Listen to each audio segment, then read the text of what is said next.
Hi,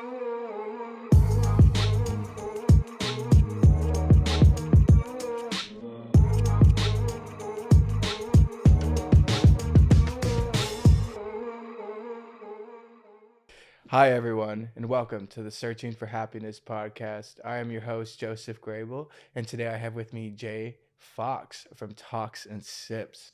Hey, man, howdy. Good, how are you doing? I'm doing pretty dandy. That's awesome. I'm so great to even have you here. With three pretties. Not two, not one, but three pretties. Just three? Three. You want four? Let's go for a fourth. Pretty dandy. Okay. Thanks for having me. Yeah, of course. Thank you for coming on. I've been wanting to have you on for God knows how long. I don't even know. Like, I've just been trying to deal with life, you know what I mean? So as everyone else is, it's a little rough out there these days, but we're all just doing our best. I agree. Yeah, it's a pleasure to have you on. I love your show, so Aw, thank you. I love watching I haven't really caught a full episode lately, but I keep up with like your TikToks and stuff. Yeah. And like when you first started this last season, you're on season 3, right? In theory, I got rid of the season numbering. So when you know how when you go to upload your streams, it's like, what season are you? I'm like, technically 3, but I just kind of don't want to be. Yeah, because then if I want to take a break, or if for me, it's like, cool, I'm doing a different variation. I'm not bound to seasons. Yeah, that makes sense. That's my thing though. Like, that's why I did the season thing though, is so I can take breaks. Oh, yeah. Does that make sense? Like, I'm like, okay, I'm going to commit to this amount of time to do this many interviews. And then, once I'm done, I'll cut the season. But like with this season, the new one, like I plan on doing like 50 to 100 people. You know what I mean? Right. But like, I'm probably going to do what you're doing. I'm probably just not going to stop calling it seasons. I like the OG format of going, this is episode 50 billion. You know what I mean? Yeah. And it's kind of cool because if you, it's a, what is it? A mouse and whatever. I'm not even going to go there, but I'm terrible with phrasing. It's been established in every season. I am so bad with phrasing. I used to say seated heats, not heated seats. Oh my goodness. I'm just terrible with phrasing. But basically what I'm trying to get at is that you're gonna have so many, and then if you keep on with the rat race of making these and it's still passionate for you years down the road, you don't have to go like, oh, on season 2, oh, I'm on season 100 now. Like, that just kind of gets crazy, right? That makes sense. So sense. you can go, oh, the first 50 that I have hidden away for the special followers or the people that subscribe or whatever. Like, you can kind of change it up in that way and not be like on season 1000, and it doesn't get weird. Yeah, I feel that. And like, also, like, with your season, you do like a Patreon now as well, right? Yeah, so a lot of it, as you know, because we're indie level, we're not like we're not being hosted by a big podcast network. I currently work for Earwolf. Yeah, that belongs to Sirius XM. And like, for you to even be thought of as an opportunity as a show, you have to be pulling in like 15,000, somewhere between 15. I know this is broad, but 15,000, 75,000. It just depends on like, what's your following? Like, how many downloads are you getting before you're even marketable and you can bring back money from ads. So with all that being said, it was just like, okay, I'm indie level. If I want to take a break, because again, we do everything. Yeah, for exactly. It, we then do everything. Everything from A to Z, marketing. All of a sudden, and you know what? This is me going at a tangent. Some people are like, oh, you want to be a baker? Oh, you want to open up a small business? Oh, I guess you got to be an influencer now. You can't just like provide a service to people without having to do all the bullshit on the back end. And this is post, right? This is on the social side, right? You can make it, and it's like, okay, now you got to make small versions of it. I know that was my biggest thing, is why I didn't like rush into video. Like with my first season, it was like, I don't have like the ability at that time. I didn't have the ability or the time to like sit down and just like cut all these little clips or like. And then like with the video, I was like, I didn't really know much editing when I started, and like, I mean, I know a lot now, but like that was like a big factor. And so now that I'm doing season 2, I put the video in factor, and like I was saying before the podcast started, that brings in a bunch of issues as well. But it's it's crazy that being an independent person, like doing kind of the indie scene of podcasts, is people don't realize that you do the marketing, the editing. I mean, you're the podcaster. I feel like obviously. I'm being scammed right now. Right? Right? Right? Okay, let me tell you a story. I was going back before, because I've changed career choices a few times now. It's all still been in making stuff. It's either been live sound, or I wanted to be a first AD for a minute, which we'll cover because I know you do that. Oh, I think I was on a shoot with you when you were a first AD. Yeah, I remember that. One of the shoots that I've done. And I was like, and so I've gone, but you won't know till you try, right? So we have these fantasy ideas. We're like, oh, I'd love for this. Like, that's kind of like how social media runs. You're like, oh, why does their life seem so special? Like, bitch, that was 1 second, 1 millisecond in the chaos that is their life, right? And so I'm like, okay, I went to school for audio engineering, which it's full circle that I'm back to doing some type of audio, that's awesome, right? Yeah. And then at some point in school, they're like, hey, so this is outdated. You need to know how to do everything. And I was like, everything? They're like, yeah, you need to know how to do everything. Oh, video, no. post. And I was like, this seems like a scam. Kick to 10, 12 years later, however old I am. And it's like, I won't tell anyone. I am being scammed because I am doing everything. It's so crazy. Like when I formed the idea of podcast, I didn't even think of any of that. Like I was just like, I'm just gonna shoot a podcast. It's cool. That's cool. And then like I was like, oh, like I actually have to put that shit out. Like representable. Like I took the smart choice, and like I did get, like the proper equipment. Like I waited. Like I'm a perfectionist. Like I won't do something until I have it. Does that make sense? I can understand that. Like I can't have the full blown confidence that a lot of people have when they like are wanting to do something. Like I have to have like a lot of things in place before I can even confidently do something. Yeah. So like for me, it's like, I don't remember the name of this podcast, which I guess is good, so I don't rat them out. But like the audio is just like so bad, and I was like, this is horrific. And it was like with the mics that I had originally bought. Oh, and I was you're like, I'm gonna return that shit real quick. Yeah, here's my receipt, Best Buy. You can have this back. Exactly. Yeah. And I was just like, yo, that's like so horrific. Yeah. Well, and I respect that. I may not fully agree with it, but I respect it, because a part of me, and it depends on what the medium is, right? So like a part of me is like, yes, definitely do your research, know what goes into it. Commit to the bit. I love saying that all the time, even on my show, even in real life. I love it. Commit to the bit. That's such a good saying, dude. It just if you're gonna do it, do it. I'm gonna steal it. Do it. Okay. I encourage it. Okay. But then on the other end, I'm also pro like just fucking do it. Just give it your shot, and then like learn how to do it. That's how I've been coming. And fuck up along the way, and be authentic to yourself. Like, yes, grab influence. Yes, he's gonna steal my saying, but it's okay. I'm sure I stole it from somewhere, somehow, someday, sometime. Right. But like also be authentic to yourself. So that's kind of like the big thing for me. It's like, okay, go out, do it, fuck it up a little bit, but like get better. Don't stagnate in that, right? Yeah. And I agree. I agree that if, especially in podcast land, like if you are making podcasts, they need to be like, what's that saying? When you eat something, they have to be palatable. Oh, yeah. Right? Yeah, so they have to be like not difficult to listen to. Yeah, they have to be like digestible to your brain. It has, it from the get-go, it's already like high pitched or flat or choppy. Like I just released not too long ago the episode of my birthday party. I saw that, yeah. And it was an editing nightmare. But I was like, if this has to be funny and fun, and it's very indie, but it has to be at the base level, easy to understand, not hard on your ears. And so like in one of the mics, because there was a lot of hand holding mics, like an SM58, as dynamic as it gets, you're gonna get handling noise from the XLR input, right? Yeah. Like, and you don't want that. People don't want to hear that in their car with no. And it's crazy too, is because like you might not catch it in post either, because it's not in a car. Right. You know what yeah. I mean? That's a difficulty I've had. If I've caught things after listening into my car or like in headphones that I did not catch in post as well. So like it's very frustrating to get that kind of cable sound. Yeah. Or like a big thing I had was like sometimes like, they're like nicely twirled now, but like I used to just have like mine scattered everywhere. No XLR cables everywhere. Yeah. And it would just go.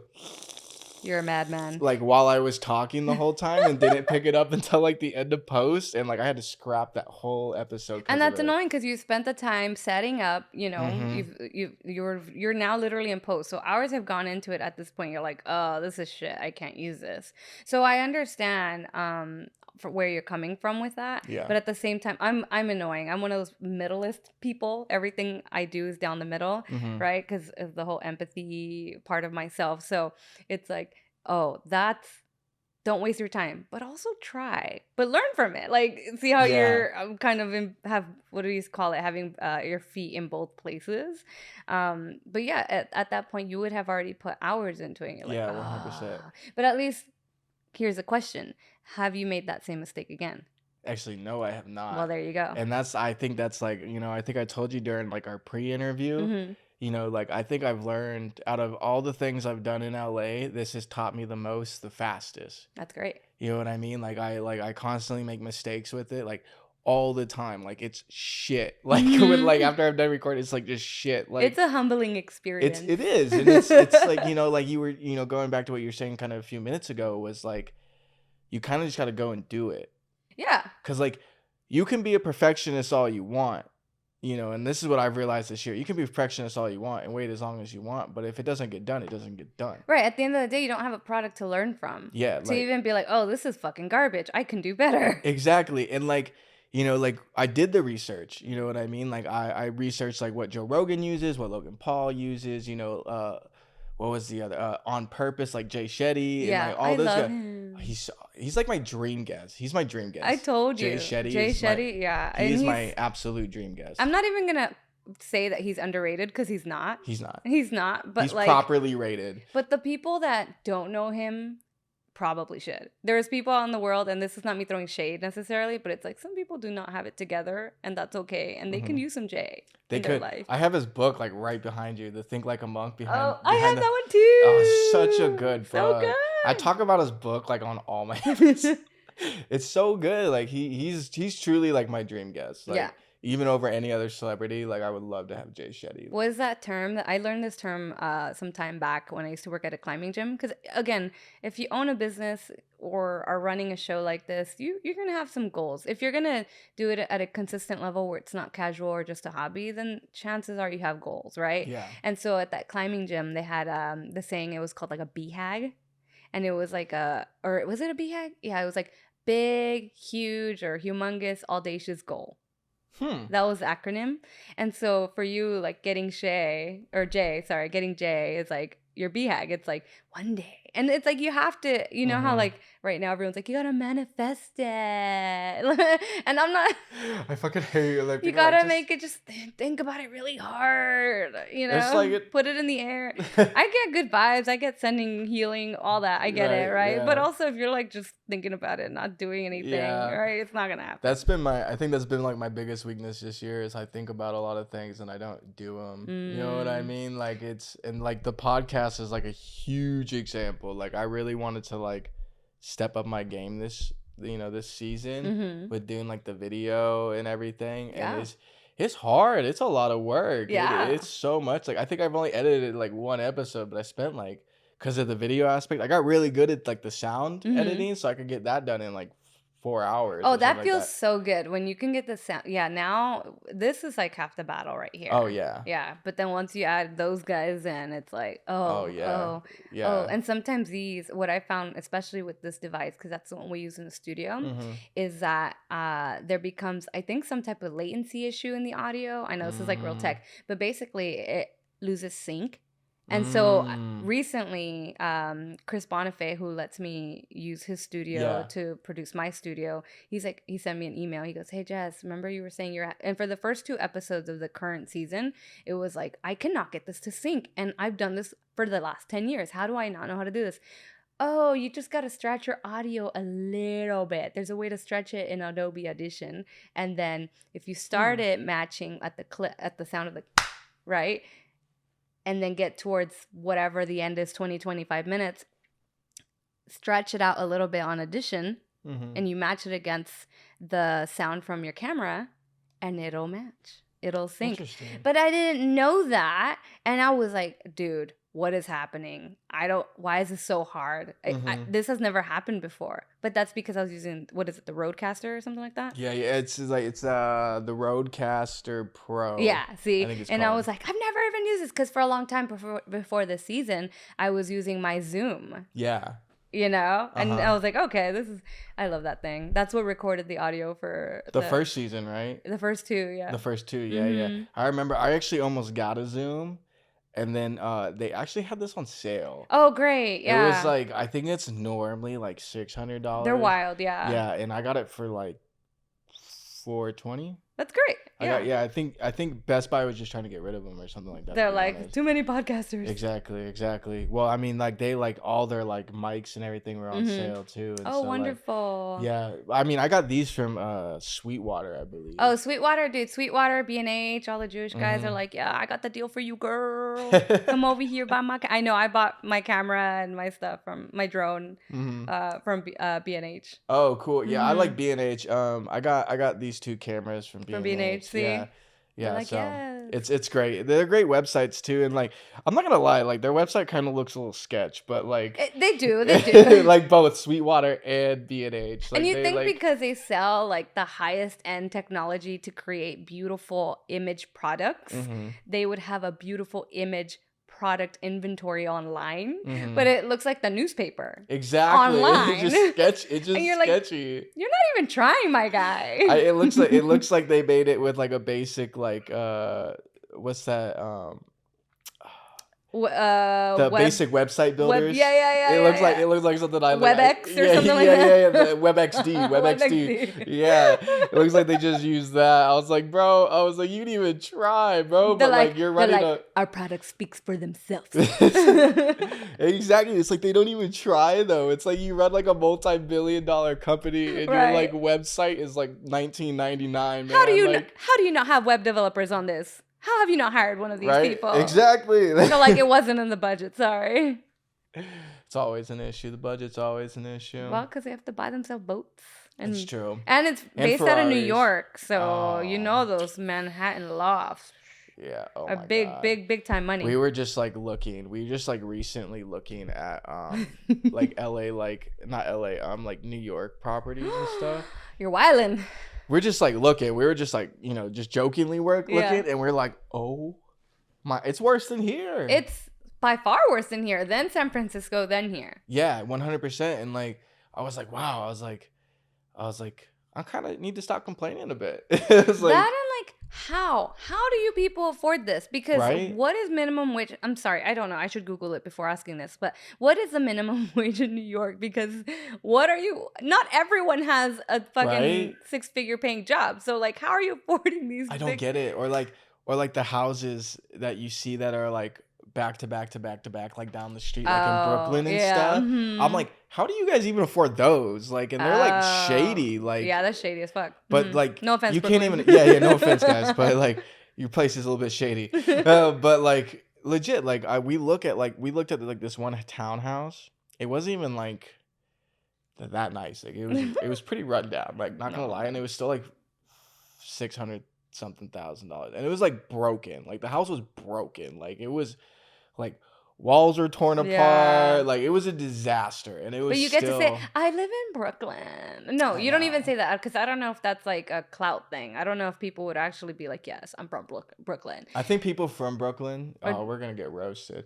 But I don't know. I'm from LA, so I'm from Oregon, man. I'm from a bunch of rednecks. See, so. I'm asking real questions here. I'm not throwing any shade on anyone. These are legitimate questions so people from Brooklyn. Do you say I'm from Brooklyn?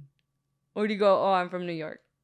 Oh, that's so interesting. I always get like what people, they're like, oh, I'm like from New York, but then they'll like talk about Brooklyn. I'm like, it's not really the same thing, homie. But I mean, it's like people that live in, I don't know, like Pasadena saying LA. Yeah, they're like, I live from, because sometimes it's easier though. Like it is. So I'm guilty of that. I go, oh, I'm from Long Beach. And yeah, I may have been born in Long Beach, but I live like in Norwalk. That's not Long Beach. Yeah. I mean, I guess I get it because, like, I don't know if you really know much about Oregon, but, like, Bend, Oregon.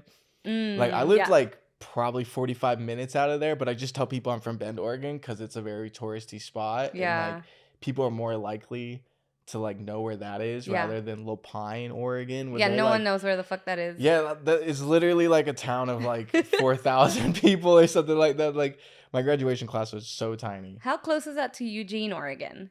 I actually used to live in Eugene. It's about 3 hours. Oh, see, I have an Oregon story for you. I'm down. Okay. So my aunt moved out there with my uncle, and so I have two cousins that live out there, and that's their life. Oregon is their life. So every once in a while, the whole family would get together and drive up there. I don't know why we didn't fly there. It's a 12-hour, like 14-hour drive. So silly. And we'd go for like Thanksgiving. Flying's expensive. That's why. Yeah, you're right. You're right. You're right. I've flown twice this year. We have the argument every time we go to Oregon. I was like, babe, let's just drive. I was like, it's gonna cost so much. But okay, so that's the thing. With gas prices going up, how much are you really saving? And how much time is money, baby? So like, that's true. That is true. You're paying for the convenience of getting there in what, an hour and a half as opposed to 13 hours? Yeah, depending on what part. I don't know. I'm neither here nor there again because I live in the middle a lot of the time. So I get both sides, right? Yeah. It just depends on where your budget is or where your money is at that time. Anyway, so we go to a Dollar Tree. Speaking of money. So we go to, I don't know, maybe a Dollar Tree, maybe a Ross. I don't know. But they have plazas like that. Yeah. And it's predominantly white in that area. Okay. Oh my god. It's pasty. If you think that place is predominantly white, you should check out the rest of Oregon besides Portland. No, thank you. I'm good. I have no reason to go there. I try to explain this to people all the time. They're like, they'll either think it's like a super liberal state or a super hipster state or something like. I'm like, you guys are really. Baby, you're thinking about Portland. I was literally what I'm like. You guys are thinking about Portland and Portland only. Mm-hmm. I was like, everywhere else in Oregon I've ever been is super redneck, super conservative, and very, very, very, very, very white. And I can say this because I grew up there and I was raised there, so suck it. And I am white, so I'm just bashing on myself. So you know what I mean? Like, but that's how the areas are. Like when I moved to LA, I was so culture shocked. Yeah, I'm sure. I felt like I was like rediscovering. You're telling me I can have ramen, tacos, and sushi? No, is that the same? No. You're telling me I can have ramen, sushi, and Indian food in one day from a 3-course meal? Yes, baby. Only in LA. Yes. I mean, if you have the money, of course, because it's really expensive here, too. So expensive. Oh, man. It's so expensive. It's ridiculous. That was my biggest shock was, like, I knew it was expensive, but I didn't know it was expensive. Yeah. You know what I mean? And, like, when I moved to LA, like, the culture shock was so big that I felt like I just, like, restarted a whole new life. I mean, I did, but, like... You did, yeah. But, like, I felt like I was, like, reborn because, like, I just felt like I had never experienced so much culture in one place. I was happy about it because it was like, it was so cool to see. Like, I'd be like walking down the street and like 5 other people are speaking 5 different languages, and it's you're like, a beautiful thing. You're like that's really fucking cool, but like I'm a little intimidated now. Like I feel stupid. Like, you know Why don't I know 5 other languages? Right? What have I been doing with my life? Right? And because learning languages is hard, bro. Yeah. I tried Chinese and got a C. C's get degrees, okay? This is awful because I live in Los Angeles, but I definitely 100% flunked out of Spanish. 100%. Oh, you can't be having a Latina wife and flunking out of Spanish. To be fair, she speaks Portuguese, not Spanish. Oh, to be fair, that is fair. And I did win brownie points for guessing it right on our first date. Ooh. Okay. Yeah, I had no idea what Portuguese was. So Portuguese is hard. Mm-hmm. It's hard. I tried telling her that because I'm supposed to be like learning it. but like I'm just, it's hard when you're going to school and then you're trying to work and then it's just like all this and that, and like we have a deal once I finish school, like in like 3 months, like I'm gonna start honing in on it. I'm gonna start learning this month because I'm actually going to Brazil next month. Oh, how fun! Have a blast! I know, I'm so excited. By the time this episode comes out, it'll probably be like a week or 2 after. Before. No, before. Oh, before bikinis and bevies. That's kind of one of my mantras outside of commit to the bit. Bikinis and bevies. I'm here for them. Really? Oh yeah. I love that. You're going to Brazil. Like you have to have oh, of course. Bikinis and we're gonna go. We're going to like Sao Paulo and then we're going to Rio de Janeiro. That's sick. It's I'm very excited. I'm more or less like I'm really excited. After this, we'll get back to your Eugene story, but oh no, you're. But like I'm really excited because going back to the culture thing, like I get to experience like a whole new way of life. Mm-hmm. I've never been out of the country ever in my life. Oh, it's such a beautiful thing. I've been just like too poor. You know what I mean? Like I I get just that. like I just have never had money to do it. And like same thing with like going to different states in America. I've never been to New York yet. Like I've never like been to like, I think the only other really state that's like, super poppin' is Florida. And that's like, and I was there for like a week, But and honestly, I didn't get to do anything. Poor Florida. Yeah, They're poor always Florida. the party place, or it's always like, oh, blah blah blah happened in Yeah. Florida, and you're like, yeah. oh, that's unfortunate. Yeah, and it is, and like as I've lived in LA the last 3 years, I've really like fallen in love with like different cultures, especially like Brazil. You know what I mean? I've been with my wife for like almost 3 years now, and so like I'm just really excited to just experience that type of life. Like, Yeah. and her family life is huge. Like compared to mine ain't shit. Yeah, I feel like it's definitely, even in I know this is gonna sound really weird and people are gonna be like, what does that even mean? But like in like American or like in Caucasian culture, let's go with CC. In Caucasian culture, because my boyfriend's from the South. And so the other day we got together for Labor Day, because it was on Labor Day, my brother's birthday. And then we had the following Sunday, we were getting together to do his birthday along with like my niece. And he goes, wait, why are we you guys are just finding an excuse to eat together and hang out. I'm like, yeah. That's awesome. That's what we do. Like, it's family. Like, that's what I love to do now. Right? It's just hang out with family and friends. Like, it's all I want to do. But his thing is like, I come from going back to Tennessee on the holiday. I'm gonna see them once or twice a year, and that's it.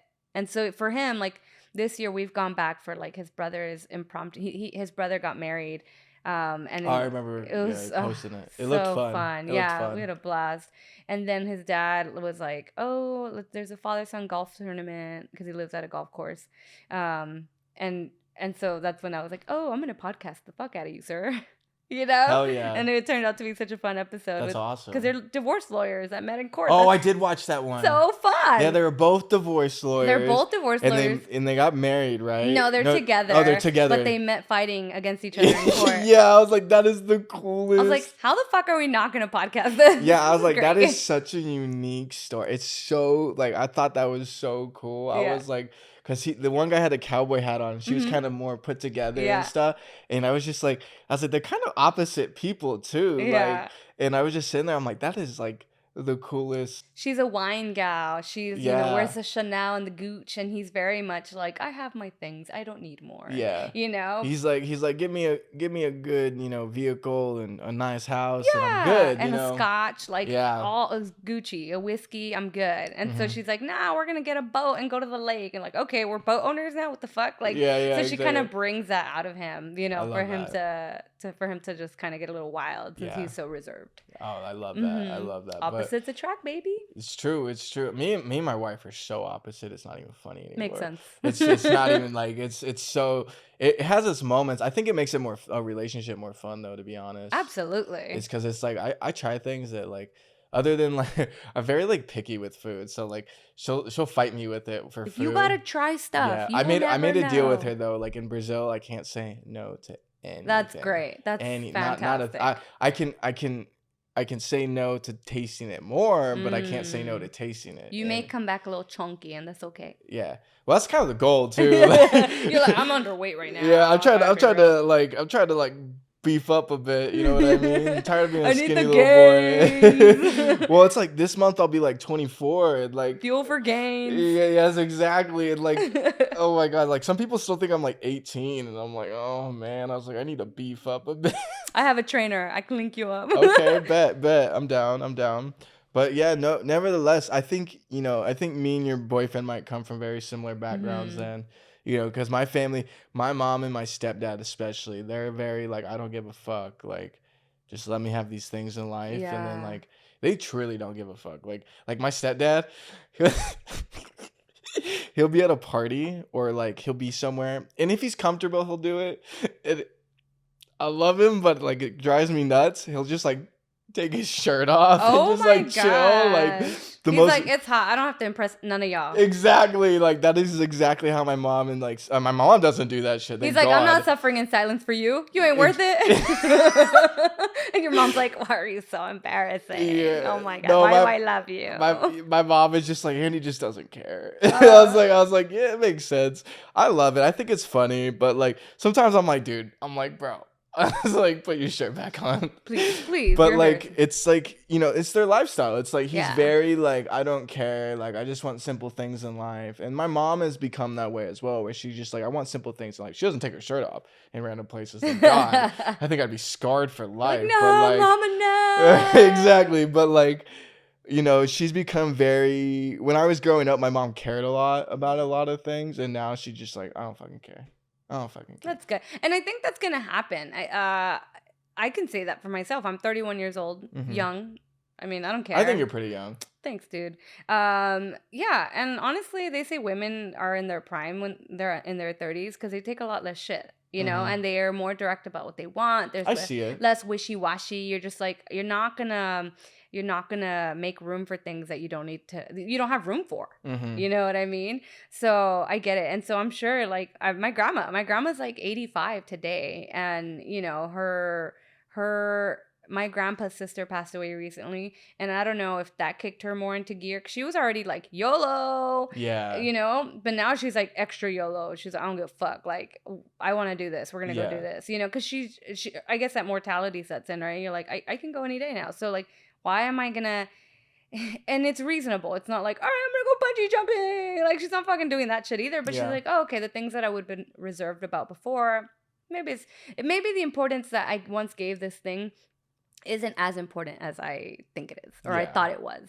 I agree. Maybe it doesn't deserve the value of importance that I once gave it. And I think death really teaches you a lot. I mean, like, I don't know about you, but I think closeness wise, I've lost like 3 to 4 people, and so like death really it turns like this gear in your head. I don't know how to like explain it unless like my last episode I did, we were literally talking about like my guest had lost his mom. And I had lost my brother, and I was like, you can't explain to somebody like how that feels or how that changes you unless the person, you know, somebody that's had very similar experience. You can empathize, but you'll never really get a grasp of it. Like I've never had a brother or mother or anything like that. I've had an uncle. Which is pretty, like, one of the big figures of mine was my uncle as well. He was like a father figure to me, so it's just as damaging.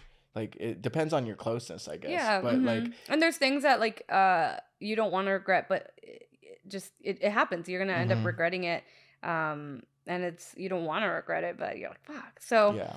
Could you be better with your other family members? Could you? Yeah, but again, it has to be authentic. It can't be out of guilt. Like, you can't be like, I'm guilty. I wasn't a better niece and didn't take my, like, so now I'm gonna force this relationship on my other family member. Like, no, it's and that's so important too. Like, you know, feeling like regret and stuff is like, that's like the first thing you'll feel.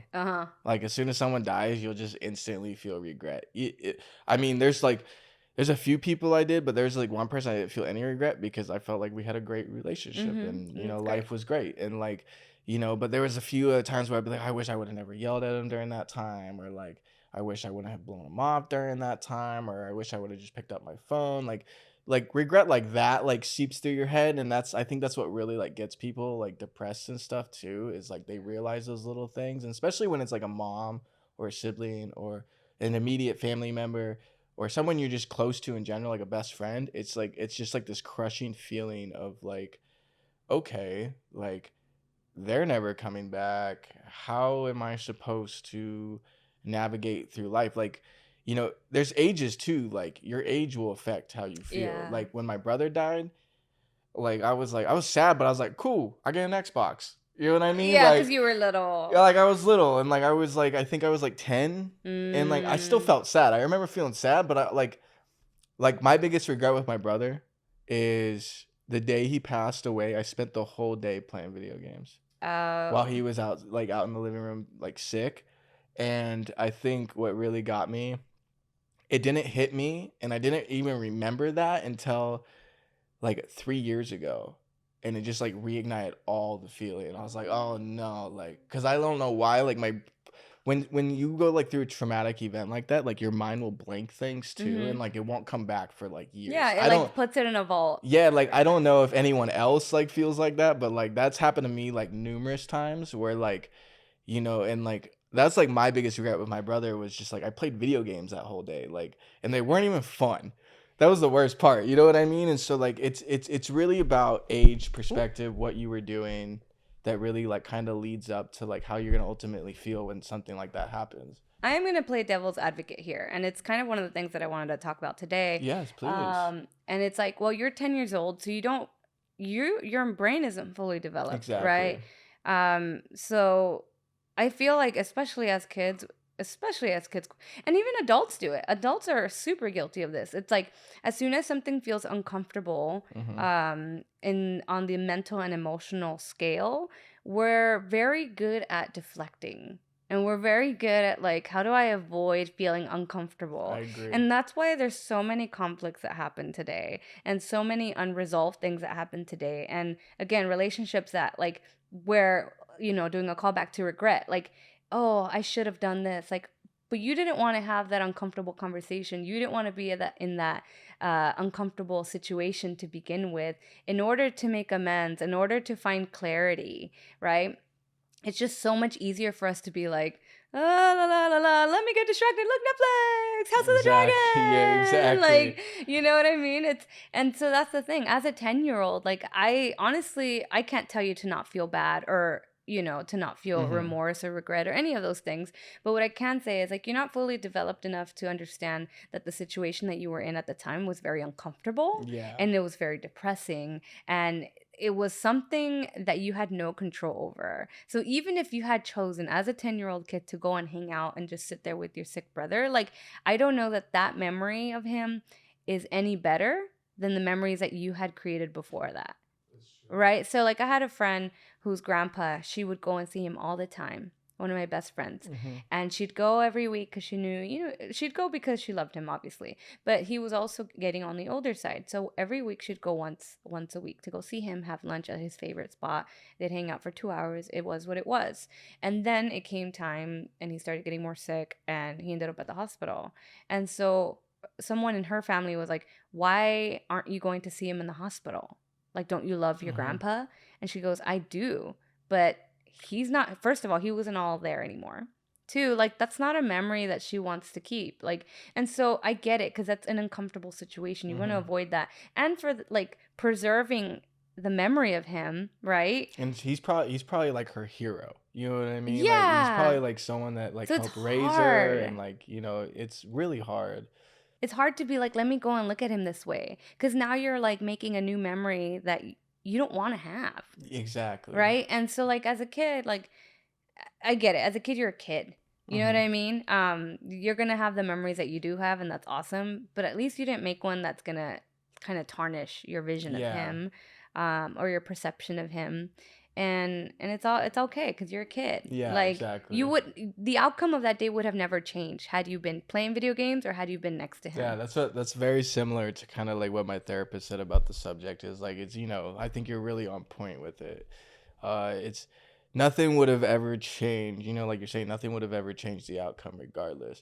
It would have left actually a more traumatic, It probably would have, yeah. memory in your mind, Yeah, I probably. remember like I mean, I'm still like a little like I'm not anymore cuz I've spent like over a decade working through it, but like when I was younger, I still was with him when he passed. Like I was still out there and stuff, but like I think I spent like only like the last like 2 or 3 hours with him of his life, and like and that to me was enough. Like to That like was probably overwhelming for a it was 10-year-old mind. so overwhelming, and like I had like all these people in my like living room that like I only saw like once every four You're years or like, like something like that. You know what I mean? Like oh, who are just like all you? the yeah, and then like school teachers showing up. I'm like, what the fuck? That's crazy. I was like, what Yeah, the fuck is it? that's too much. Why is my teacher at my house? Like, what the fuck?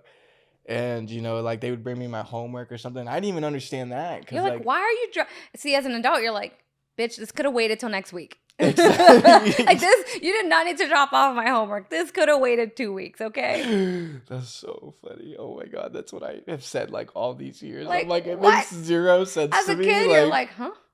Like as a kid, I was pissed that I was getting homework. I was like, I'm yo, like fucking sad and I have to do y equals exactly. mx plus b. What in the Exactly. bullshit? Exactly. Like it's just so, oh my goodness. Like it was a very overwhelming event, you know what I mean? And like I don't like I feel like though it might be a little controversial to say. Me and my mom discuss this a lot. I don't Hmm. think I'd be where I am today if my brother didn't pass though. I It, think I'm gonna say yes. I agree. I think things happen in our lives, and that's why they call them seasons, right? I mean, we don't see them in LA, but exactly. everyone else does. Yeah. It's just fucking hot. Today it's like that. It's like hillbilly weather. I don't know what the fuck's happening. I It's don't gloomy. know. It's raining, and I it's love it humid. though. I love it though. What in the hillbilly weather is this? I know yesterday we were dancing in the rain yesterday. You're We're like dancing in we're the like rain. hallelujah. But it was hot ass it was rain. hot rain. Yeah, like it touched and I was like, this isn't rain, bro. I was like, what in the New Orleans is happening right now? Like, what? Yeah, and so that's the thing. Like, I I think I agree. I'm gonna say I agree with you. I'm not gonna say I think. I'm gonna say I agree with you. Um, but things have to happen for you to learn how to make decisions. It's a Exactly. decision-making thing. And so because we go through seasons of life, I feel like there's a little bit of what people consider like society, kind of like transactions, like relational transactions, Yes. right? And so, and then there's also like emotional equity and all that stuff. If you want to look at it like a bank account. But if you look at emotions and your thought process and all that, like a transaction. So here's the thing. There's a lot of relationships that you at 24 years old, me 31, that I have today that I didn't have 5 years ago. Exactly. 4 years ago. And I think a lot of people get really hung up on the idea of like, well, you've known them since you were a kid, or you knew them when you were in high school and blah, blah, blah. Like, the thing is that if the relationship, if money isn't being put in the well goes dry, right? And so with that being said, if you had, I don't know, if your brother would have stayed alive, I don't know that your decision making would be the same today. I agree. Right? Because it's such a traumatic experience for you that you go back to it often to help you. It helps you navigate. Mm-hmm. And it guides you. Chances are you do a lot less stupid shit today. Oh, and like so much less stupid shit. And like it bugs me sometimes because like sometimes, and I don't want to like gloat my own boat or anything, but I'm very more mature than a lot of people my age, and it annoys the shit out of me because like I don't make stupid like idiotic mistakes but it's only because of experience, and it's Mhm. only because of the relationships that you've dealt with and the traumatic experiences Yeah. you've had. So it's all led you to this. Yeah, and the thing about like my brother's death is like, it went from like my mom being like the woman of the house, and raising two kids to be me and my mom, and that turns into, as I get older, me turning into the man of the house. Like when I was like 15, like I had to get a job and like help my mom pay bills, Yeah. and like that Yeah. helped a lot too. And like I feel like my brother's death helped me like motivate me to just like start life a bit earlier than Yeah. a lot of people, like because like I don't know about you, but life sucks, and like I'm like over like suffering, you know what I mean? And like a lot of people are. Yeah. And so, I think that's what brings into a lot of decision making is like I take back to moments like my brother dying, like I suffered a lot. I don't want to feel like that. Right, you're literally searching for happiness. It's literally that is why I chose the name, is because like I just feel like I'm constantly on a mission to just like be happy, and like so is everybody else. I will say this though. I will say someone told me once about how happiness, for me, it's not even necessarily happiness, because happiness, it's all objective, right? So for me, it's more so finding the joy in the activities that I do, right? So you can't always be happy. Things like there's days where I wake up and I'm like, man, like Mondays are really hard for me. And here's why. Because I wake up next to the love of my life, and we cuddle, and we sleep in a little. And then I'm like, okay, I have to go home now. And I don't want to go home now because I have to do so much shit for the rest of the week. I got to see a personal trainer.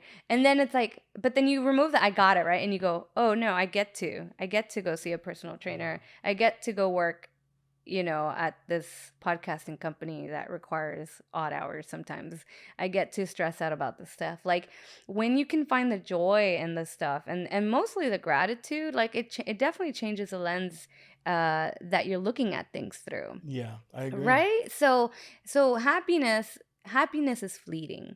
Happiness isn't something that you're just going to feel all the time because it's an emotion, and there's so many emotions that we feel. Yeah. Have we not seen Inside Out? Right? I was just about to reference it. I'm like, man. They're all important. They're all true. Necessary. But when you can find the joy in the activities that you're doing, and you can practice the gratitude for being able to do those things, it definitely, happiness is a lot more achievable. I agree. Even if it's not something that you have all the time. Yeah. And I was going to make the joke how Disney right now, they're not very happy. No. Because they just lost Bill Hader and Mindy Kaling, which were the other voices. Oh, really? Mm-hmm. And it's because they were about to pay, or they're paying Amy Poehler $5 million, and they were only offering everybody else, all the other voices, $100K. Yeah. Why does Get the fuck out of here? Why does Amy get so much? Right, and they're like, 'cause joy. Everyone knows joy.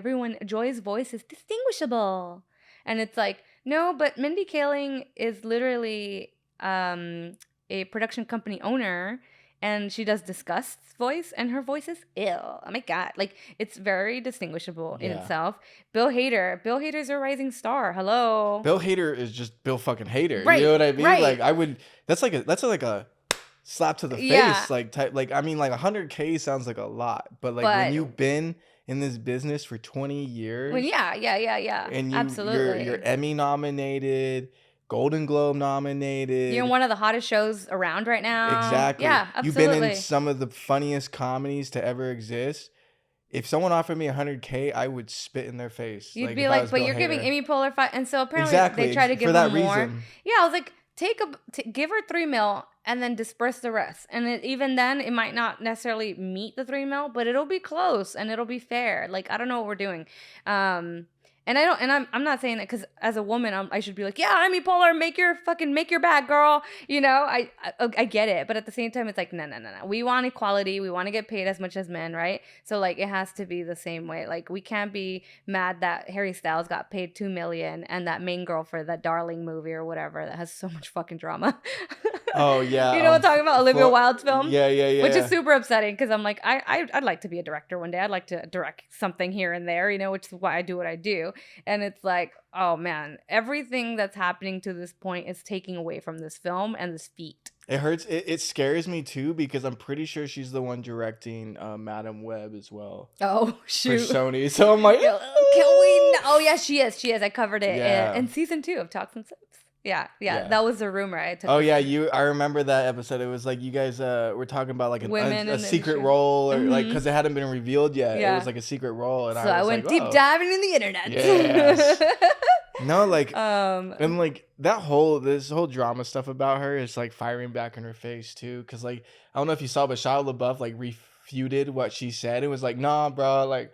I quit. Like, and also you gotta respect man. Shia is the freakiest, deakiest man out there. You know what I'm saying? So if he's saying like this bitch is lying, like she's lying, man. Especially because, dude, my friend, the same friend that I was telling you about, Shia was on this nudie site, a webcam site, and he was like, "Yes, show me them toes." Like, you get it, Shia. What the fuck? You help these sex workers. That's what's up. No, like that was no shame. That's what I tried to tell, because me and my wife were kind of discussing it a bit, and I was telling her, I was like, Shia LaBeouf, he's so talented, he's so great, but right now, like, he might be. He just needs better friends. Honestly, that's what I was just about to get there. Like, he just needs a better environment to like thrive in, and I think he got it. I don't know if you saw John Berthal's Real Ones podcast. But no, he had Shia LaBeouf on for like 2 hours. Fun, I love that. And like, I'm not gonna lie, these last few years I've not been the biggest fan of Shia LaBeouf. Nah, because he's a piece of shit, but he owns it. But he owns it, and like the whole the whole episode I was watching it to see if like it was just bullshit. You know what I mean? And like he sounds like a whole new man. Like I don't know if you know, he's married to Mia Goth, which is the Oh, girl from the X movie. The small pale chick from the movie oh, X. yeah, I didn't know that. A24. Yeah, he's married. They have like a baby together now and everything. Wow. But he's like, ever since she came in his life, he's like. I was gonna make the joke. Sometimes you just need a Southern woman. Not that she's not a Southern woman. I don't know if she's a Southern woman, but that's what I hear. Like men that can't settle down. Eventually, there's a Southern woman that comes in to their lives and just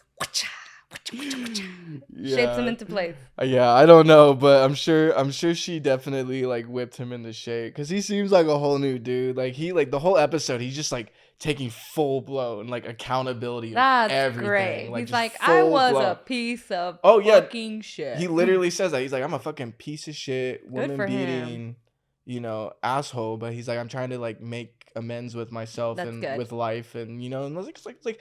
I can maybe start supporting you again. But honestly, like Shia LaBeouf is a perfect example of being a victim to his circumstances. Exactly. But not at no fault, right? We can't just be like, oh, poor thing. His dad, used him and abused him and made him become, a jester, if you will, for the Hollywood circus. Like he definitely was used and abused, a product of his childhood. But at the same time, like we are responsible for controlling our emotions and controlling our cognitive state. Like it is a privilege to have cognitive abilities that you have control over. Like think about the people that don't. Think about people that have autistic kids. Think about people with Down syndrome. Like they're not in their full they don't have the full range that we do.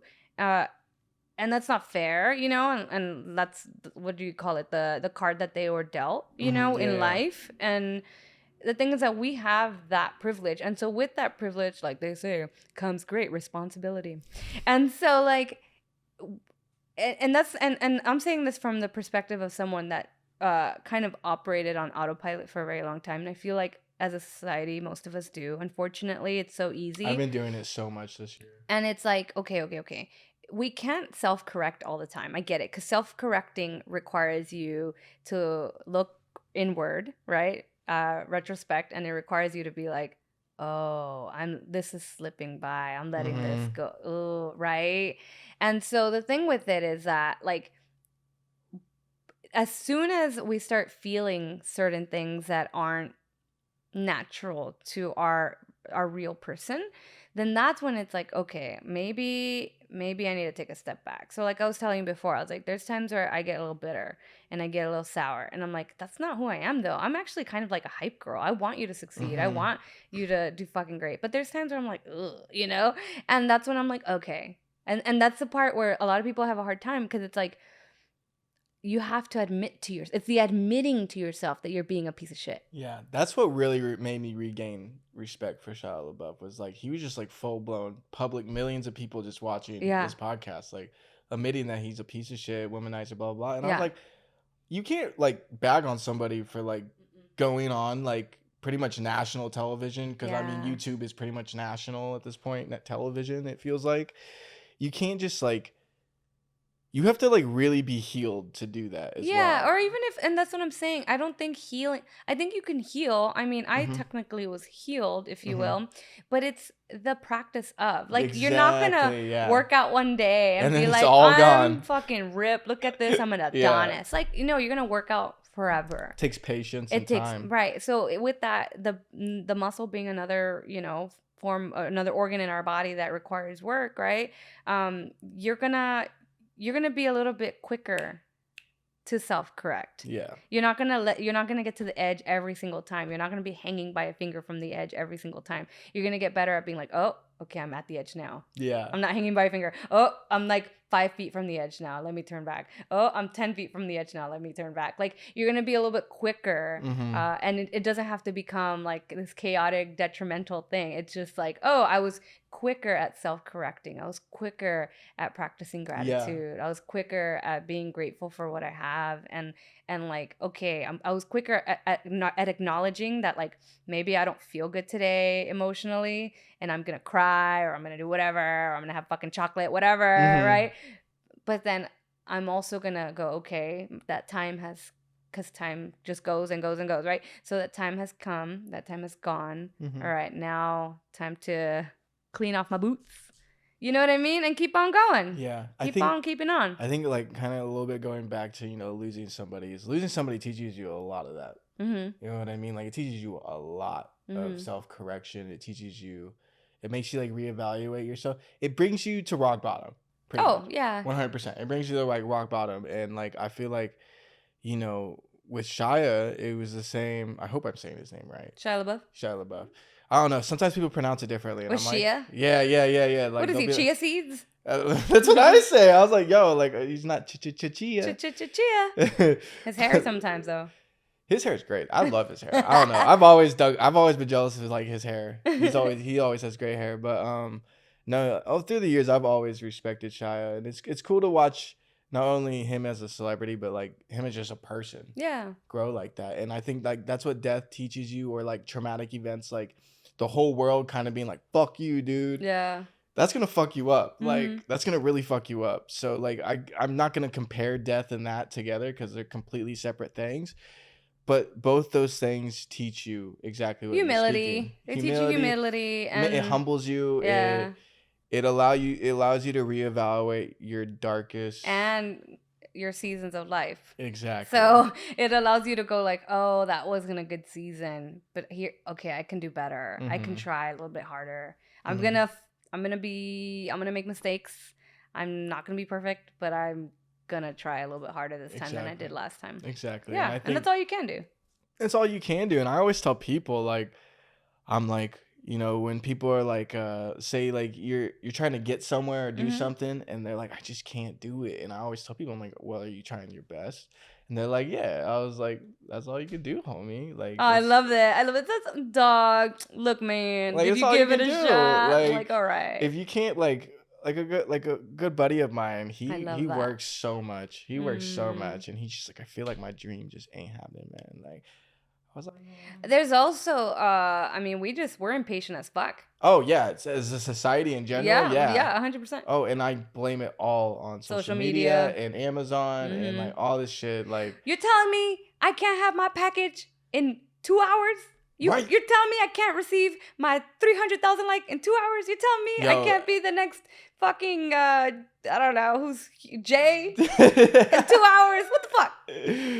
No, it's so crazy how fast we can get things though. I never realized it because we live in LA. But like it's kind of only here in LA. Like everywhere else, it takes forever to get shit. Like, oh yeah. Like I was like back home in Oregon. My mom was like, "It's gonna take like a week to get here." I'm like, "I'm sorry, what?" I'm like, "What?" I can't just pick it up at an Amazon locker at the local 7-Eleven. What are you talking about? I think that's literally on the borderlines. I said, "I'm like, y'all don't have like Amazon lockers or nothing." Like, I was like, "You guys don't have like a depot or nothing to go pick that shit up?" And they're like, "No." I'm like, okay. What century? What time is this? Literally, that's my thought process. Is this the 80s? Time. Are you stuck in the 80s right now? That's how I feel when I go back home. Everything's just so old. It's not even that, honestly. There's no urgency, and that's okay. And that's the thing. It's okay. Yeah, it's okay. In LA, like in metropolitan cities, like it's such a rat race, and we know it. It's bad. It's really sad too, to be honest. Like, I don't know, like, I actually, just, like, this morning, I was having a talk with my wife, because I don't remember. My wife. My beautiful wife. I know, I look, like, every time I tell people about my wife, they're like, you have a wife? Like, they're like, what? Aren't you 12? Literally, they're like, aren't you, like, I think one time they're like, I thought you were, like, a teenager, bro. Like, I was like, nope, I can go get fucked up in a bar at 2 a.m. But you know what you can't do, baby? What? You can't go rent a car yet. Ooh, no, yeah, you can, but it's like it's expensive. It's hard. Actually, you can on Turo. Ooh, Turo. Apps. Exactly. Turo doesn't have an age requirement, which is nice. But I don't if you need go to like Expedia. An airport, it definitely. Fucking hate Expedia. I don't need whoever the fuck rents out cars. Cars for rent. Fucking. Oh man, it's a good business though. Renting cars is a good business. Oh yeah, because nobody wants to put the miles on their car. That's crazy. That's crazy. I know someone that like literally owns like 8 vehicles just for Turo? Just for Turo. Wow. And he writes them all off. That's crazy. That's crazy. I just feel like that type of production is too like invasive. There's just too much going on. Like, what if they crash the car? Then they're like, oh, my neck. That's my like, fear.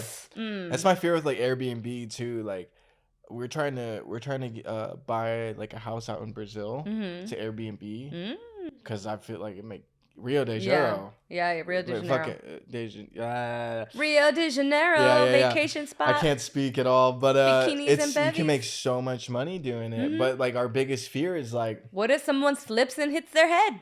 Exactly. On the corner of a coffee table. What if someone like damages the property and then they won't pay for it even if you sue them or whatnot? You know what I mean? Like, what if you have to go through a whole lawsuit process because of someone damaged or stole your shit or whatever? Yeah. And it's like on the other side of the world. And court takes forever. I don't even know what it's like in another country. Right. Actually, I'm probably sure it's a lot smoother than here, but...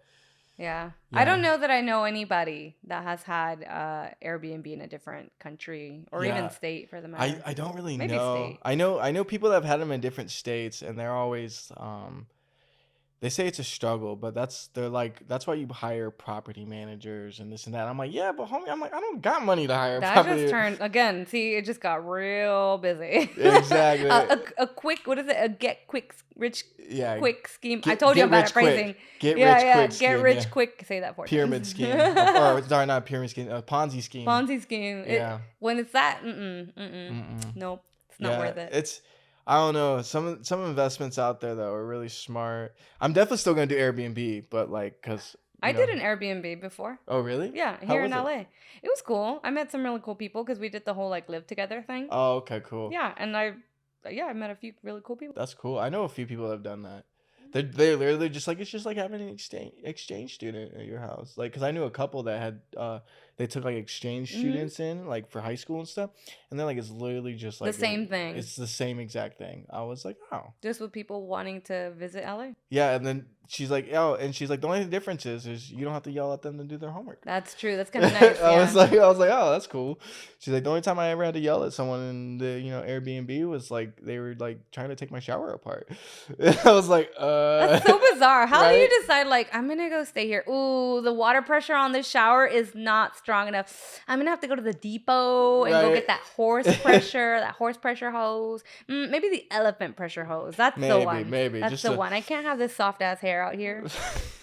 I'm in the city of LA of stars. I gotta look like one. It's true though. If you don't look like a star here, no one's gonna look at you. Like, it's so bad. It's yeah, it's so crazy. It's so crazy here, so but crazy. It was a good experience for you though overall, right? Yeah, I had a good experience. That's good. How long did you do it for? I did it for like a year.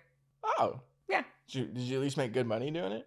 Yeah. Oh, great, good. That's what I want to do. People are like, I don't like care for money. I just care for the freedom that money brings. I'm constantly like, I wouldn't say looking for those get rich schemes, but like I'm looking for like the get rich schemes, but I'm in it for like the long run. I'm not, but I am. I'm like in it for the long run.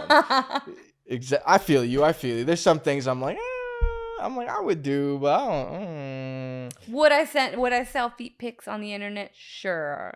Would I sell booby pics? Probably not. Yeah, exactly. There's a line in the sand. There's a line there. There's a line there for sure. But no, like for real though. What made you like start Talks and Sips? Oh, Talks and Sips, not Toxic. Because if you didn't hear me in the intro, JayFoxx here, she does Talks and Sips podcast. And she's been doing it for a good 2-3 years. No. Everyone thinks I've been at it for a long time. It just feels like it. I know. That's how much content she puts out. Everybody, right? It feels like it's. She puts out so much that I felt like it's already been years. But it's only been. We started in March. I think I started filming February 2021 for it. Okay. Or March 2021 for it. And then didn't start actually releasing things till like April 26. Okay. So I tried to bank them. I tried to bank them like 3 months out. Mm-hmm. again, we have ideas of what we think things are going to be like. I did the same thing. And then you're like, I don't know anything. You know nothing, Jon Yeah. Snow. Yes. Yeah, I very much did not know nothing. I didn't know shit either. And honestly, up until that point, I had only gotten, and so obviously, you know, podcasts have been around forever, not forever, but for a while. And so I was really late to the game. I got into podcasts like maybe a few months at the end of the pandemic, like, or not the end, but 2020, like the latter half of the year. And so one of the first ones that I had gotten into was there's a podcast that what's his name? Oh my God, I'm brain farting. Shoot. It's he does fitness, he did Sean T. Like the fitness guy. Oh, I think I know who you're talking about. Yeah, his name is Sean T. He's done like the P90X, T25, like the workout videos. And so I don't even know. I think I just stumbled onto his Instagram, and he has like a podcast called Trust and Believe. And they were nice 15 minutes, like palatable, small, for someone who never got into podcasts before. And I was doing a lot of TED Talks on YouTube. I love TED Talks on YouTube. The other day I was like, I haven't been listening to these. It's been a while. Like they're resourceful. They're resourceful, and they're like fruit for your mind. It's food for your mind, you know? I agree 100%. And so the reason that I even got into Talks and Sips, why it came to fruition, was because I was going through my own like mental debacle at the time. And so I had been in a relation or a situationship, if you will, because that's what the kids call it these days. Situationships. Is it? Yep, situationships. You know, I never like feel old, and then like people are like, "Oh, we say shit like this." I'm like, "What?" I'm like, "What?" What do they say? They're like dead ass. Dead ass. What's the other one? They go bet. No, that one feels old now. Actually, it does. It's another one. Oh fuck! It's sus. I'm like, that's sus, sis, bro. That's sus, bro. Like, I'm like, guess what, bro? Like, yeah. I don't know. It's suspect, right? Like, is too many syllables in that word? Like, I don't understand that. And what the cop or the cop out? No. It's, no. I'm gonna cop this. Is that what that is? Yeah, they're like, oh, I'm about to go cop this hat. Oh my gosh, I'm like, I will say I use that sometimes. See, there you go. I gotta act like, my age a little I literally bit. Like one time I was like, hey babe, I went and copped you some ice cream. I feel like there's a cop getting ice cream. That's literally what she said. I love it. She's like, where? Like, Sabrina was like, you know, because she's the second language barrier. She's like, where's the cop? I was like, honey. I was like, no. I copped you some ice cream. You know which one? Ice cream. The one that's just like I still can't. Like my brain can't. It doesn't connect for the synapses. Just don't do it. The no cap. No cap. I do hate that one. How do you use that in a sentence? Like, hey man, like this shit's crazy. No cap. Like no shit. Like. Oh my God, that's the one where I'm like, what? Or it's like, man. This shit is just not it. No cap, bro. Like, this food tastes like shit. No cap. No bro. cap. No anyway, cap, bro. Yeah, I can't properly. Yeah, I don't use that one. Formulate that one. I use bet and then cop and then like I think I used sus like once. I was like, that's sus, but I was just like around like 18 years old. See, this is how you know I'm old, because I have used it to be like, that's sus. But I've also used sus like, we gotta suss it out. Interesting. Because you can use it to like. Yeah, you can use it for anything, really. But that's literally me, like, we got to figure this out. Yeah. Yeah. That's 100%. So I'm like, I'm fucking old, I guess. Anyway. I don't know. If it makes you feel any better, I feel the same way, even though I'm, younger. But you're an older soul. That's okay. I'm proud to be an older soul, because these people these days, my fucking God. And again, this is not to throw any shade. Yeah, no, for sure. I just, again, it's like we were saying, like, Shad, do you have the right people in your life? Sometimes it's having like a good network of people. They're gonna have your back. Like, I'm all about having friends. I'm the woo friend sometimes. I'll be like, let's get lit, bikinis and bevies, woo. You know what I mean? I can be that person, right? They say I'm like the Leo, right? So they say like, oh, as soon as you have a Leo friend, all of a sudden you catch yourself in Ireland for someone's birthday party. Like, you catch yourself in fucking Florida on a fucking Hawaii because it's a Leo's birthday. I think I've seen memes like that. Yeah, like all of a sudden you're in a different country for someone's birthday. And so I can be that friend, but at the same time, I'm very much the other friend. And it's funny because I had this talk with my boyfriend and I was like, yeah, like I think there's a lot of people that I don't really talk to anymore from my past. Again, Same. it's seasons of life. Like Yeah. you You got outgrow you people. and And it's not people even, outgrow you, and they or outgrow you. Yeah. And again, if you're not feeding each other consistently to keep that relationship alive, 100%. then it's not really gonna keep growing, and that's Mhm. okay. And the thing is that a lot of people, again, they feel like, oh, it's that we had this like relational transaction, like you owe me or I owe, people feel like, oh, I owe them because we did this together, and it's like, no, you don't. As soon as you start feeling that way about a relationship, it ceases to be a relationship. You know what I mean? 100%. It's like, oh yeah, well, they were there for me when blah blah blah blah. Like it's a pastime and it's a good memory and you needed that, but it doesn't mean that you're ungrateful because they're not in your life anymore. You know what I mean? Like it's just sometimes you go separate ways because you're not, it's not conducive to each other's lifestyle. It's not going to help, but it doesn't have to be a bad thing either. Mhm. I think a lot of people think when relationships end, or when relationships aren't what they used to be, it's a bad thing, and it's not. It's not, no. You know what I And I mean? think me and Sabrina have struggled with that immensely, and I think that's part of marriage. Is like people expect marriage to like bring this whole next level, and it just doesn't. Oh my god, my favorite is people that like live together and who have lived together forever, and then they get married and they expect something to change. It's like, no, bitch, you've already been playing house, Yeah, you've mom and already. dad this entire That's time. my thing. Is like I try to tell people, I was like, y'all, like marriage is literally just a title. Like the only thing that changes is pressure. Yeah, and maybe like joint bank accounts. Yeah, exactly. And like I mean, like me and my wife, like we have a joint bank account, but like we still use our separate accounts mostly. You know what I mean? Like that's like for savings and stuff. Like we don't Yeah, really that's for use that it. Cabo trip. Exactly, the Brazil The trip Brazil actually. trip. But like it's just like, marriage, it's just a lot of obstacles really. It's like it's finding your niche with your person, and like a big thing I tell people too is like don't give up on your relationship because you don't know how to properly communicate. Oh, yeah, for sure. And it's not just communication, it's understanding. I feel like 100%. you can like yap yap yap yap yap away, but if it's not clicking in the other person's mind, then you're just yapping away. Hmm. So there has to be like grace there, and there has to be a level of empathy again for you to be like, okay, like I hope I'm making sense, or if I'm not making sense, like is there a way for me to say it in a, Hmm. like is there a way for me to communicate that just you'll understand a little bit better, because Hmm. I would rather us do this constructively than being for you to feel like you're being talked Yeah, to, like, 100%. talked down to. Yeah, 100%. Yeah. And finding your like way to communicate with significant others, it's hard. Like we're still trying to find it. You know what I Yeah. mean? Like, and it's like 3 years. And again, I don't think it ever ends. It never ends. It I never think you'll does. just be in the new seasons of your life where you're doing different things, where Hmm. fuck, it's like I joke about this all the time. I used to fuck up some pizza. I used to, oh my god, I can fuck up, but as soon as I turned 26, it was like, nah, bitch, you can't have cheese.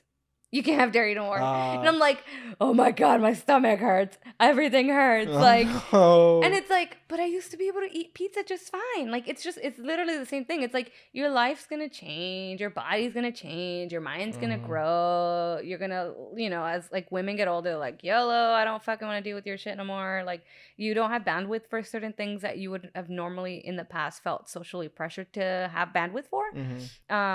And yeah, and it's okay. And that's the whole point, baby. You're ebbing and flowing forever till you die. Yeah, till you die, till you Ebb and flow till you die, and that's it. I love your references and like, just all the sayings you're saying today. They make me laugh. They're great. Oh um, my but yeah, goodness. so as far as talks and sips goes, yeah, it was just honestly from a place of like I didn't have a lot of podcasting listening experience. I was in a place where I was really broken down. With 3 brokens, not 4 this time, and Four's rock bottom. 4 So is so rock three is like on the bottom. cusp. I was Okay. like hanging on by a finger from that ledge. Oh, okay. And and then I started going to therapy. I was like, I should figure Good. out like why I think like I had Therapy's never, great. and it was very taboo. And I love that. I love that therapy is so hot right now. I love that for her. It's so great. Like, because before 2020, everyone was just like, boom, boom. We're like the engine that never stopped, right? Hmm. And so there was no room for people to just like slow down and do self-correcting and be like, oh, is this really sitting well Yeah. with me or not? Like, is this fruitful for my life? Not like, and the thing is that what I like about 2020 is that it gave people room to be like, oh, actually therapy isn't taboo. And like, mental wellness and looking at our brains is actually okay and not weird. And the thing is that a lot of the time in the past, again, we're just products of our upbringing, right?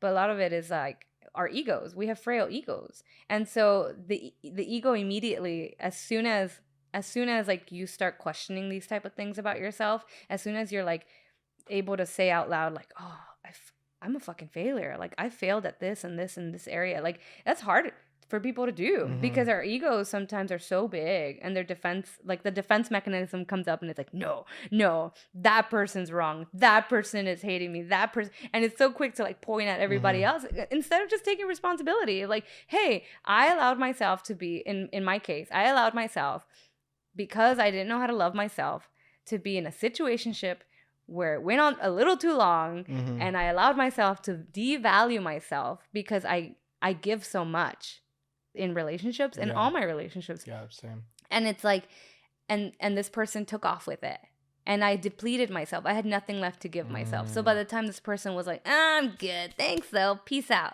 I'm out, I'm like, who the fuck am I?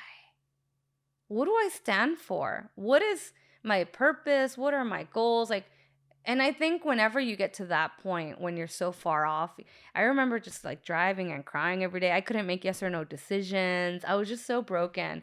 And so I was like, I need to get into therapy. But I at least knew like there was enough of my cognitive state of control. Like there was still enough for me to go like, all right, you're really fucking sad. You can't make decisions. That third person, and you go, okay, I'm going to let myself just be sad for 2 months and not be a product of productivity. I'm just going to be sad. And I did it. And then I was like, okay, all right, 2 months went by. I was just sad every fucking day, crying. Okay, all right, I'm going to go to therapy. I'm going to figure out. Now I want to understand why I thought this type of relationship in my life that took literally 90% of my time was worth that. Why did I give it that value? Why did I give it that importance, right? So it wasn't even, it was no longer about the other person, like, because it takes two to tango. And sure, are they foul for it? Absolutely. 100%. But it's not their responsibility to own my fuck up, right? I have to own that. 100%. And so in going to therapy and figuring out like, oh, like you weren't taught how to self-love as a kid. Like we had a very, very just insane story growing up, me and my siblings, because I'm one out of 6 with a single mom. And so it was just chaos all the time and no real structure. And anyway, and that's all besides the point. Basically, like I said, we're products of our upbringing. So I was just floating at 29, 30 years old as a product of like 1, operating on autopilot, 2, giving importance to something that didn't deserve that importance, value, and 3, like not loving myself correctly. And like I know everyone's like, oh, relationship, blah blah blah. Like, look, if what I'm saying doesn't fit your lifestyle, like then that's fine. But this is what I'm saying for me, you know, for me as a person going through this journey called life. And that's the thing. Like, to me, the moment people start saying like, oh, it's complicated, baby, it shouldn't be. Yeah, it really shouldn't be. Like, if you are valuing yourself, it shouldn't be. Yeah, I you know, first off, I condone you for going to therapy. I try to tell all my friends to do it. I've been, you know, I haven't been this. It's a privilege and it's luxury, and up until now, it's been very expensive. Now it's affordable for people. Yeah. And now there's like Medi-Cal and different things put in place for people. But I will say this, it was the ultimate scam as far as like how much it used to cost back then. Oh yeah, 100%. And its lack of accessibility. I totally agree. Like, I mean, like I always use like school therapist, or like, you know, there's one dude named Marty. He was my therapist for years. He was awesome. He was just like this old. Shout out Marty. Shout out Marty. I know you're never gonna watch this because you know you probably don't understand technology anymore. But you know, like I've always been in therapy my whole life, and it's because I was on like I don't remember Oregon's version of Medicaid, but it's Oregon's version of Medicaid. Yeah. And like that's why I was able to get therapy. And like I feel like people don't realize you can get therapy through that shit. Honestly, there's enough of us bitches out here that are fucking poor.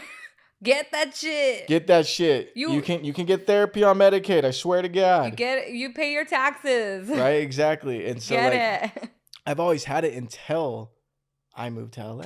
because it was so expensive. Yeah. Well, I mean, you can now. There's Medicare here, and you can totally do it just for It's that. true. So get chill therapy on. But that's what I'm saying. We all have control, and I think it was through that process of understanding that, like, we all can control what we're feeling. We all, maybe not what we're feeling. That's right, because that's a whole chemical thing. But we can control our.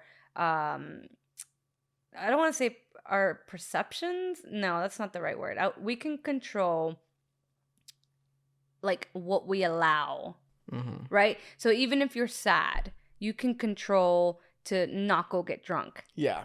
Right? You can you can do the things that are conducive to your life that are going to help you.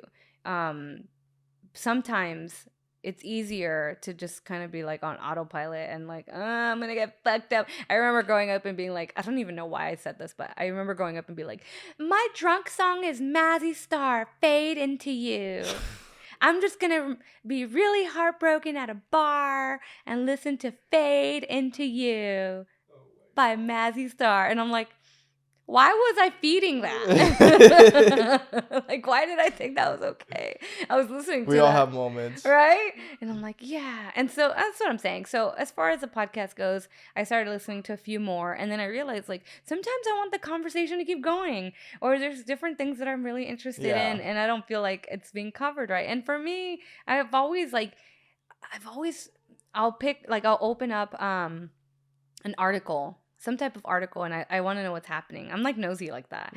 And I'm like, there's a video where they'll tell me everything, or there's a portion of it where I can read it. And so I have always opted to read it.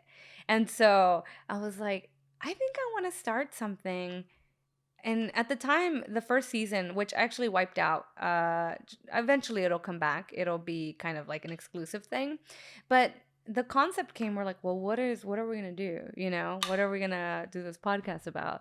And I was like, well, a lot of people are going through hard times right now.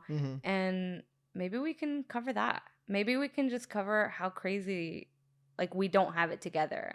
And so that's when I came out with that layout. I was like, well, what if every episode we cover 2 weeks, ends up being 25 episodes, because every 2 weeks makes a year from that beginning of March, when things happen in 2020 to March 2021, and just see how it plays out. So it's kind of like a history. Yeah. You know, but the thing is that everything that happened that year was basically a downer. That's true. So again, it's going back to people having a hard time with uncomfortable conversations and situations and not wanting to put themselves in those moments. They don't want to relive it, right? So that, even though we were just like figuring out our bearings, they were down to clown. Ceci was down to clown at the time.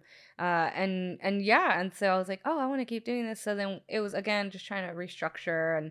And by the time we get to this season to now, we realized, like, okay, we have different delivery styles. For me, like, there has to be a research component. I always want it to be fun, and I always want you to learn something. Like, I want you to come in and laugh and kind of escape reality, but I also want you to come out with something that you didn't have before. I have very similar goals. And the thing is that I get it. A lot of people do hot goss, and everyone loves the goss, but like, goss can be dangerous, because if it's not, there's no like, oh, what was the good outcome out of this? What was the fruit that came out of this? Then it's just goss.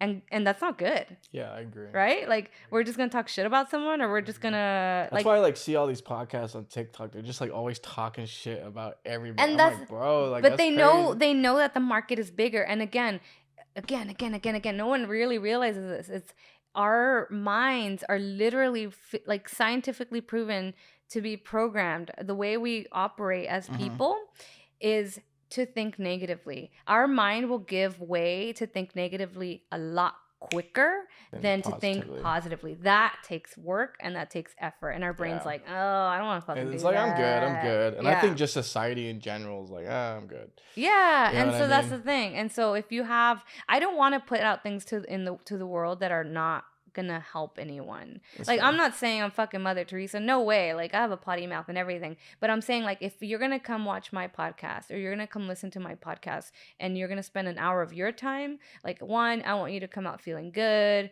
2, I want you to have a good time, because who knows what kind of day you're having. 3, like, hopefully I gave you something that you can use. Yeah. That's factual. Right? So maybe it's not a full history thing anymore. Yeah. But hey, like that whole. I feel like podcasts change periodically as they're going through. Like like I said, like mine started as like a very essential mental health podcast, but now it's turning into a lifestyle / mental health podcast. Because I find more enjoyment in, like, talking about people's lives and what they're currently doing and like how they, you know, how their brain works during the process of whatever they're currently doing. Right. I don't want to, like, you know, I love Jay Shetty, but he focuses on, like, on one thing for the whole episode. You gotta find what's again, like you said earlier, like your niche, right? And also, like, again, it's about being authentic. 100%. Are you being authentic? Like, I think so. Then good. Then that's all you can do. Yeah, and I think you know, I love you know what you said on the podcast.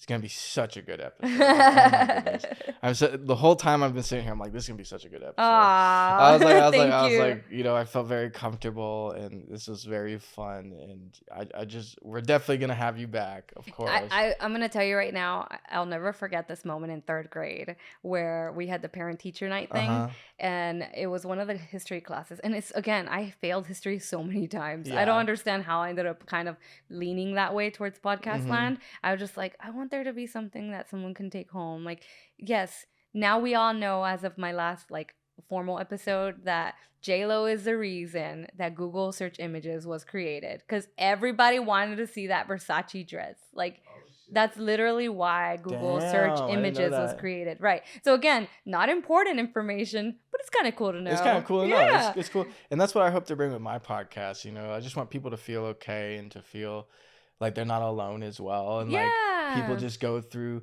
life every day. Like you're saying, on autopilot. And I'm kind of, I want to be here to like tell people, you know, you don't have to be on autopilot, but you give prime examples. Got to be okay to like you were saying, we talked about therapy, we talked about careers today.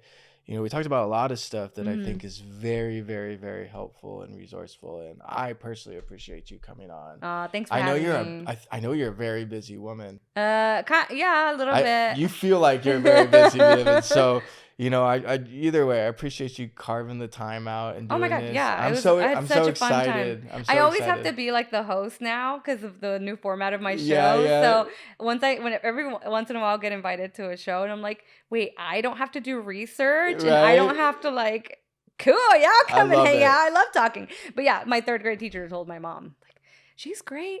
She's does well in school, but you can't get her to shut up.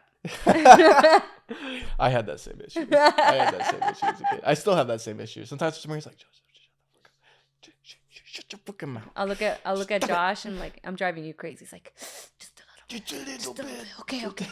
Here, have this popcorn, babe. Okay. I don't think though the craziness, you know, I think that helps a lot. Yeah, we have a great time. We have a great time. But either way, thank you so much for coming on. I appreciate the time. And, you know, everyone, this is JayFoxx with Talking Sips. I hope you all have a great afternoon / night / morning. Or if you're on the toilet listening to this, or if you're in the car in traffic, like off the 101 next to downtown.